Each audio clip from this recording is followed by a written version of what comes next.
Le grand JT de l'éducation vous est présenté par Microsoft.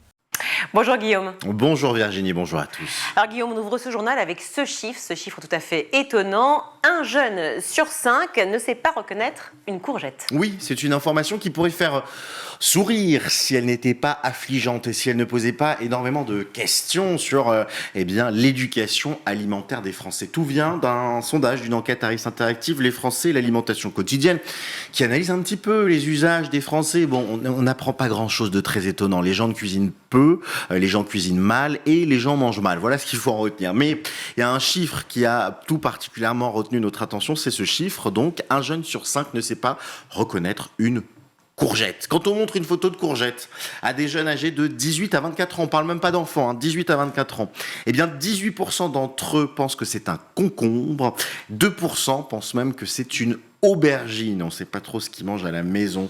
Voilà ce que dit la ministre déléguée chargée des entreprises, du tourisme et de la consommation, Olivia Grégoire, interrogée à ce sujet.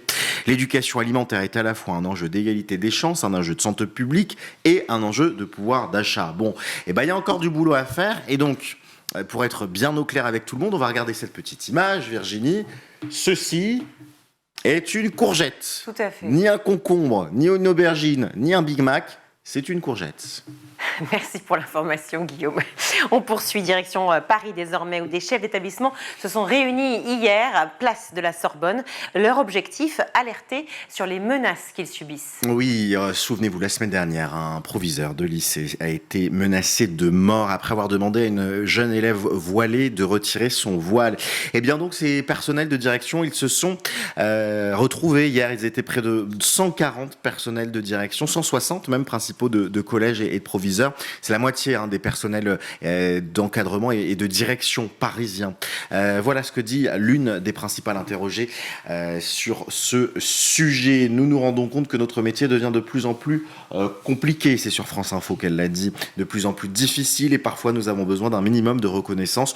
Pour nous, c'est anormal de devoir aller au travail la peur au ventre. Ce n'est normal pour aucune profession et a fortiori pas pour la nôtre. La revendication, elle est très simple, elle est portée par le syndicat SNPDEN à Paris. Ce n'est pas une question de plus ou moins de règles, insiste le représentant, c'est une question de travailler collectivement à ce que les règles soient acceptées.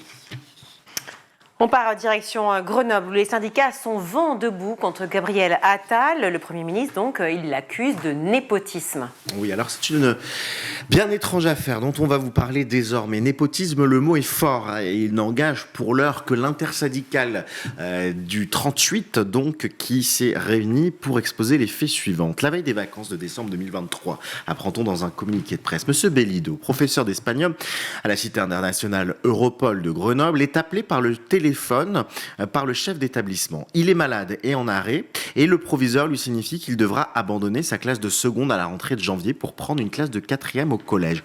Donc ce que l'on comprend, c'est qu'en cours d'année, on lui change d'affectation. Et cet enseignant-là, alors qui explique qu'il est choqué par ce changement d'affectation, c'est une pratique qui n'est pas courante et pas acceptée, ou en tout cas qui est très encadrée, se rappelle qu'il a l'une de ses collègues, celle qui reprend sa classe de seconde, qui s'était plaint en début d'année d'avoir une classe de 4e et de ne pas avoir la classe de seconde.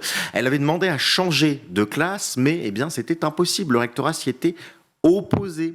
Et elle avait dit et menacé qu'elle irait plus loin. Le hasard, dit le communiqué, fait que la sœur de cette enseignante est députée des Hauts-de-Seine sur la circonscription de Gabriel Attal, siège qu'elle occupe alors qu'il est au ministère de l'Éducation nationale.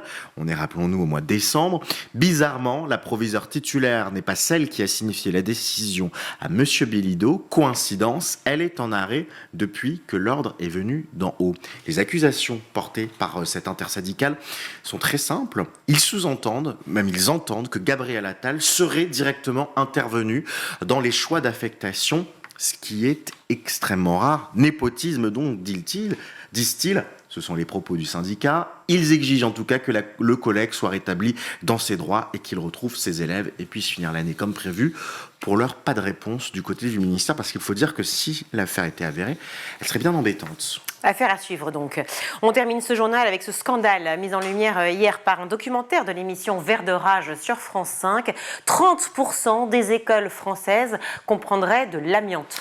Et avec tous les risques sanitaires que cela engendre, les risques notamment de développer des cancers. Malgré une interdiction depuis 27 ans, cette substance classée cancérogène est bien présente dans les murs des écoles, des collèges et des lycées.